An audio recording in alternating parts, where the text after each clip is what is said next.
মাজুলীলৈ সুনাম কঢ়িয়াই আনিলে মাজুলীৰ শালমৰা দেৱাংগ শইকীয়াই।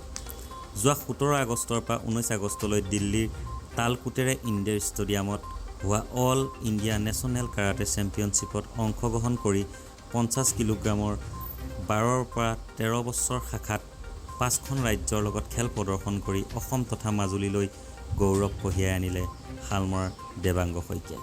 তেওঁ শিৱসাগৰৰ প্ৰণৱ কুমাৰ দাসৰ লগত বৰ্তমান প্ৰশিক্ষণ লৈ আছে।